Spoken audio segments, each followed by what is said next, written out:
Hello, my name is Susie, and today I'd like to read to you a short story that was first published in 1887 called The Model Millionaire, and it was written by Oscar Wilde, who was one of London's most famous playwrights at the end of the 19th century.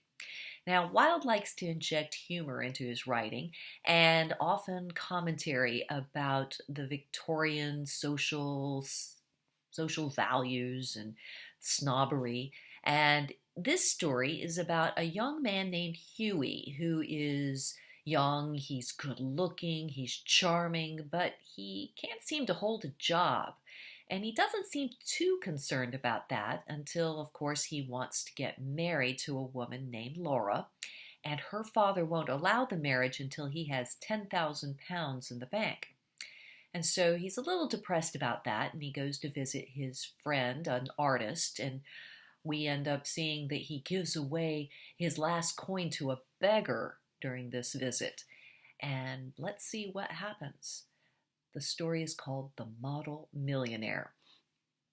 Unless one is wealthy, there is no use in being a charming fellow. Romance is the privilege of the rich, not the profession of the unemployed.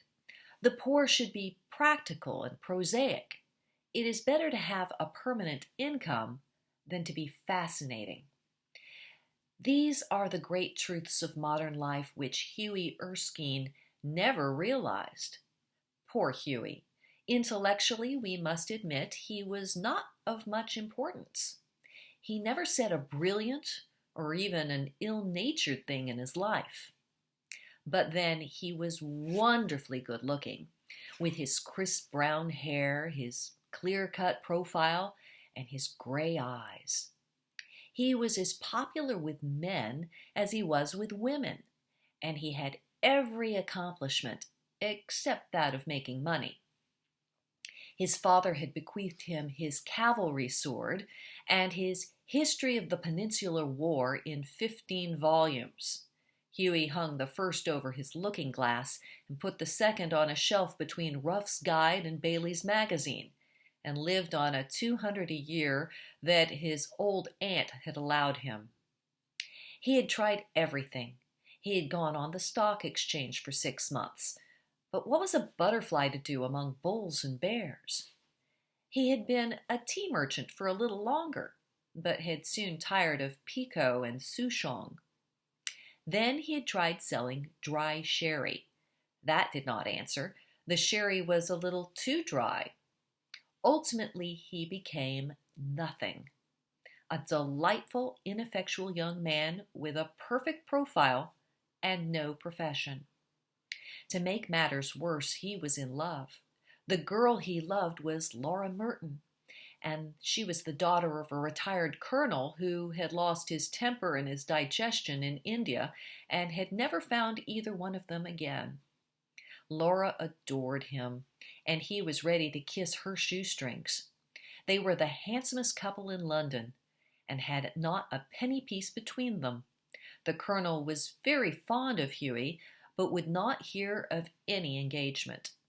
"Come to me, my boy, when you have got £10,000 of your own, and we will see about it," he used to say. And Huey looked very glum on those days and had to go to Laura for consolation. One morning, as he was on his way to Holland Park, where the Mertons lived, he dropped in to see a great friend of his, Alan Trevor. Trevor was a painter. Indeed, a few people escape that nowadays. But he was also an artist, and artists are rather rare. Personally, he was a strange, rough fellow with a freckled face and a red, ragged beard. However, when he took up the brush, he was a real master, and his pictures were eagerly sought after. He had been very much attracted to Huey at first, it must be acknowledged, entirely on account of his personal charm. The only people a painter should know, he used to say, are people who are bête and beautiful, people who are an artistic pleasure to look at, and an intellectual repose to talk to. Men who are dandies and women who are darlings rule the world. At least they should do so. However, after he got to know Huey better, he liked him quite as much for his bright, buoyant spirits and his generous, reckless nature, and had given him the permanent entree to his studio. When Huey came in, he found Trevor putting the finishing touches to a wonderful life-size picture of a beggar man. The beggar himself was standing on a raised platform in a corner of the studio. He was a wizened old man with a face like wrinkled parchment and a most piteous expression. Over his shoulders was flung a coarse brown cloak, all tears and tatters. His thick boots were patched and cobbled, and with one hand he leant on a rough stick, while with the other he held out his battered hat for alms.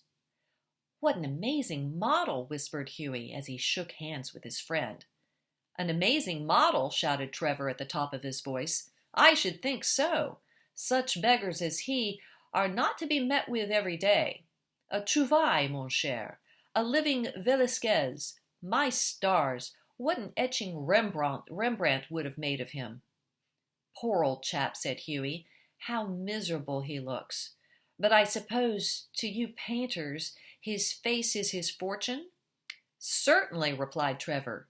"You don't want a beggar to look happy, do you?" "How much does a model get for sitting?" asked Huey, as he found himself a comfortable seat on a divan. "A shilling an hour." "And how much do you get for your picture, Alan?" "Oh, for this I get 2,000. "Pounds?" "Guineas. Painters and poets and physicians always get guineas." "Well, I think the model should have a percentage," cried Huey, laughing. "They work quite as hard as you do." "Nonsense, nonsense. Why, look at the trouble of laying on the paint alone, and standing all day long at one's easel. It's all very well, Huey, for you to talk, but I assure you that there are moments when art almost attains to the dignity of manual labor. But you mustn't chatter. I'm very busy. Smoke a cigarette and keep quiet." After some time, the servant came in and told Trevor that the frame maker wanted to speak to him. "Don't run away, Huey," he said as he ran out. "I'll be back in a moment." The old beggar man took advantage of Trevor's absence to rest for a moment on a wooden bench that was behind him. He looked so forlorn and wretched that Huey could not help pitying him, and felt in his pockets to see what money he had. All he could find was a sovereign and some coppers. "Poor old fellow," he thought to himself. "He wants it more than I do, but it means no hansoms for a fortnight." And he walked across the studio and slipped the sovereign into the beggar's hand. The old man started, and a faint smile flitted across his withered lips. "Thank you, sir," he said. "Thank you." Then Trevor arrived, and Huey took his leave, blushing a little at what he'd done, and he spent the day with Laura and got a charming scolding for his extravagance and had to walk home. That night he strolled into the Palette Club about 11 o'clock and found Trevor sitting by himself in the smoking room, drinking hock and seltzer. "Well, Alan, did you get the picture finished all right?" he said as he lit his cigarette. "Finished and framed, my boy," answered Trevor. "And by the by, you've made quite a conquest. That old model that you saw is quite devoted to you. I had to tell him all about you, who you are, where you live, what your income is, what prospects you have." "My dear Alan," cried Huey, "I shall probably find him waiting for me when I come home." "But of course you're only joking. Poor old wretch. I wish I could do something for him. I think it is dreadful that anyone should be so miserable. I've got heaps of old clothes at home. Do you think he would care for any of them? Why, his rags were falling to bits." "But he looks splendid in them," said Trevor. "I wouldn't paint him in a frock coat for anything.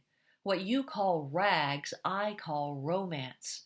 What seems poverty to you is picturesqueness to me. However, I'll tell him of your offer." "Alan," said Huey seriously, "you painters are a heartless lot." "An artist's heart is his head," replied Trevor. "And besides, Our business is to realize the world as we see it, not to reform it as we know it. À chacun son métier. And now tell me how Laura is. The old model was quite interested in her. You don't mean to say that you talked to him about her, said Hughie. Certainly I did. He knows all about the relentless colonel, the lovely Laura, and the 10,000. You told that old beggar of all my private affairs? Cried Hughie, looking very red and angry. My dear boy, said Trevor, smiling, that old beggar, as you call him, is one of the richest men in Europe. He could buy all of London tomorrow without overdrawing his account. He has a house in every capital, dines off gold plate, and can prevent Russia going to war when he chooses. What on earth do you mean? Exclaimed Hughie. What I say, said Trevor. The old man you saw today in the studio was Baron Hausberg. He is a great friend of mine, buys all my pictures and that sort of thing, and gave me a commission a month ago to paint him as a beggar. Que voulez-vous, la fantaisie d'un millionnaire? And I must say he made a magnificent figure in his rags, or perhaps I should say my rags. They are an old suit of I got in Spain. Baron Hausberg, cried Hughie. Good heavens! I gave him a sovereign, and he sank into his armchair, the picture of dismay. Gave him a sovereign, shouted Trevor, and he burst into a roar of laughter. My dear boy, you'll never see it again. Son affaire, c'est l'argent des autres. I think you might have told me, Alan, said Hughie sulkily, and not to have let me make such a fool of myself. Well, to begin with, Hughie, said Trevor, it never entered my mind that you went about distributing alms in that reckless way. I can understand you kissing a pretty model, but you giving a sovereign to an ugly one, by Jove, no. Besides, the fact is that I really was not home today to anyone, and when you came in I didn't know whether Hausberg would like his name mentioned. You know he wasn't in full dress. What a duffer he must think of me, said Hughie. Not at all. He was in the highest spirits after you left, kept chuckling to himself and rubbing his old wrinkled hands together. I couldn't make out why he was so interested to know all about you, but I see it now. He'll invest your sovereign for you, Hughie, pay you interest every 6 months, and have a capital story to tell after dinner.